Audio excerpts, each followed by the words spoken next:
सभी देवी और सज्जनों को नमस्कार। आज चर्चा करते हैं इजराइल और ईरान युद्ध के ऊपर। और जो 21-22 जून को अमेरिका की एंट्री हुई ना इस युद्ध में, उसके बाद ये युद्ध और घातक हो चुका है। 21-22 जून को अमेरिका ने जो ऑपरेशन किया था मिडनाइट हैमर है, वो दुनिया को चकमा देगा किया था। क्योंकि दुनिया सोचती रही ट्रंप डर गया, ट्रंप भाग नहीं लेगा, ट्रंप ने 2 हफ्ते का टाइम मांग लिया, ट्रंप पहले 1 हफ्ते मांग रहा था। लेकिन वो ट्रंप की थी रणनीति। इतना बड़ा ऑपरेशन था, 37 घंटे ऑपरेशन चला।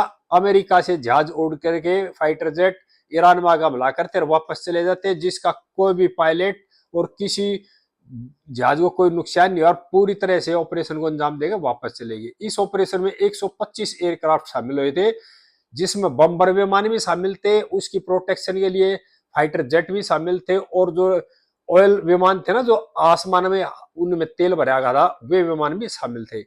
और उस हमले के बाद में इजराइल ने और दृढ़ता के साथ हमले शुरू कर दिए ताबड़तोड़ ईरान के ऊपर।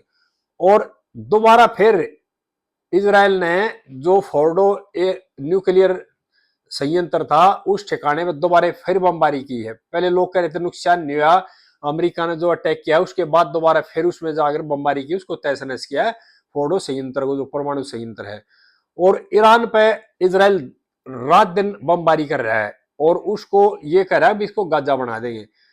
ईरान का जो फोर्डो न्यूक्लियर ठिकाना था, टूट चुका है। आज फिर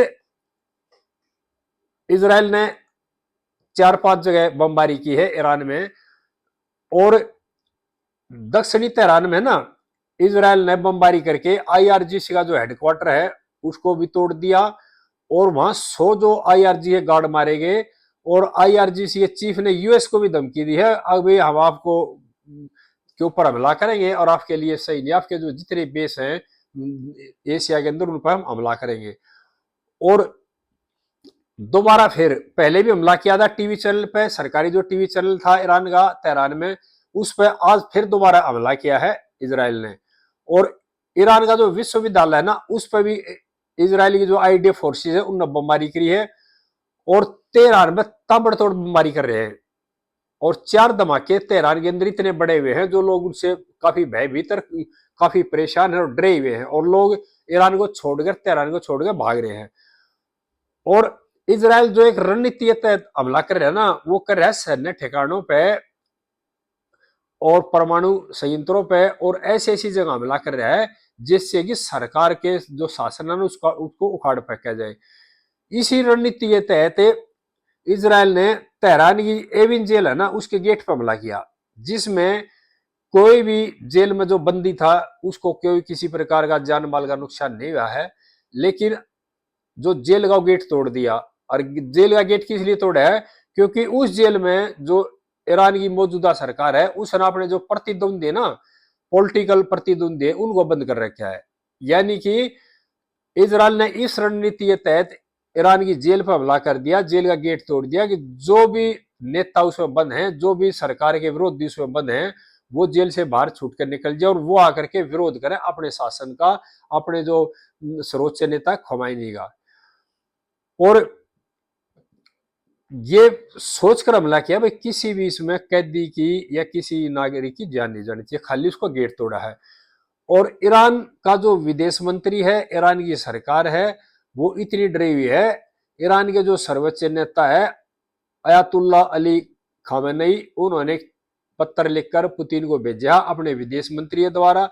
और ईरान का विदेश मंत्री जो है अब्बास अरागची, वो पुतिन से मिल रहा है और उनका पत्र दे रहा है, उनसे एक तरह से मदद मांग रहा है। लेकिन ट्रंप ने अब खुले शब्दों में ये चेतावनी दी है कि अगर ईरान अपनी आदतों से बाज नहीं आया, अमेरिका के किसी निवेश पे हमला करने की कोशिश की, तो ईरान को गाजा बना देंगे। और अब जो ईरान है ना, वो घूम रहा है दुनिया में मदद मांगने के लिए, और ये चाह रहा है अब रूस, चीन वगैरह और जो इस्लामिक देश हो मेरी मदद करें। और इतना खौफ हो चुका है ईरान के अंदर, जैसे अमेरिका ने ऑपरेशन किया है 21-22 जून को, उसके बाद इतना खौफ हो गया कि उसको ये पता लग रहा 2-4-5 दिन में तेरे को निपटा देंगे। और इसीलिए अब भागा भागा फिर मदद के लिए। और जो वहां खामेनी है वो भी बार बार चेतावनी दे रहा है कि अमेरिका के बेसों पर हमला करेंगे। और ये भी चेतावनी दी है कि जो हमारी है ना, जहां से तेल गुजरता है, एक दूसरे देशों में जो तेल जाता है उस रास्ते को बंद करना चाह रहे हैं। और ये डर बैठा रहे हैं अब दुनिया का जो तेल बंद हो गया, जो स्टेट हैमूर्ज है ना, रूट है उस तेल का, उस रूट को बंद करना चाह रहे हैं। अभी दुनिया जो फारस की खाड़ी में का रूट है उस रूट को बंद कर दें, दुनिया में तेल का हाहाकार मच जाएगी और दुनिया फिर हमारी मदद करने के लिए अपने आप आ जाएगी।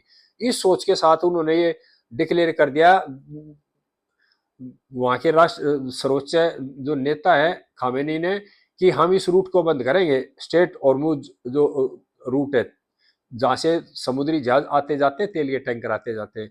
और इस नीति के तहत किया है भाई दुनिया हमारी मदद के लिए आ जाएगी। लेकिन ईरान को ये नहीं पता है कि युद्ध में जो है ना बहुत कम लोग साथ देते हैं, दूर से लोग खड़े हुए तमाशा देखते हैं। और आज से 2 दिन पहले जब तक अमेरिका इसमें शामिल नहीं हुआ था तो लोग और बड़े बड़े मीडिया, बड़े बड़े जो पत्रकार हैं और जो बड़े बड़े बुद्धिजीवी एक ही बात कर रहे थे, अमेरिका साथ नहीं देगा, अमेरिका चुतर है, ट्रंप डर गया, इस तरह की बातें कर रहे थे रोजाना मीडिया प्लेटफॉर्म पर आकर करे। लेकिन ट्रंप जो अपनी एक नीति बना रहा था, क्योंकि अमेरिका की ईरान की दूरी बहुत ज्यादा है और वहां से एयरक्राफ्ट उड़ा करके यहाँ पर हमला करना एक बहुत बड़ा काम था और दुनिया को वो चकमा दे रहा था, वो उसकी रणनीति का एक हिस्सा था कि पहले उन्होंने अपने जो बम्बर विमान है वो अमेरिका से उड़ा करके भेज दिए, गुआम जो एयरबेस है अमेरिका का उस पर, कि दुनिया की का ध्यान उधर चला जाए कि वहां से हमला होगा।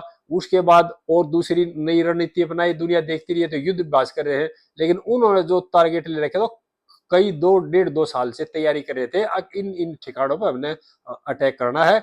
और इतना लंबा जो टाइम 37 घंटे में पायलट लेकर जहाज को चलते हैं, आराम भी करेंगे, नींद भी आएगी, सोएंगे और तेल की रिफिलिंग भी होगी, इतना बड़ा ऑपरेशन है, इसकी तैयारी वो काफी दिनों से कर रहा था लेकिन दुनिया को गुमराह कर रहा था। और इसी नीति के तहत जो आगे जो खुफिया बाकी थे ना चीफ थी, उन्होंने तुलसी गबार्ड ने जो बयान दिया था, लोग कह रहे थे मतभेद हो गया, ये हो गया होगा, ये एक उस रणनीति का हिस्सा था एक तरह से, क्योंकि दुनिया को गुमराह करने के लिए इस तरह की रणनीति बनाई थी और अपनी रणनीति सफल होगी। और जो हमला करके और पूरी तरह सुरक्षित बगैर किसी भी जानी वाली नुकसान के अपने पूरे एयरक्राफ्ट के साथ सभी जो फाइटर प्लेन थे और उनके पायलट थे बिल्कुल ऑपरेशन करके अपने देश में वापस चले गए और दुनिया देखती रहेगी।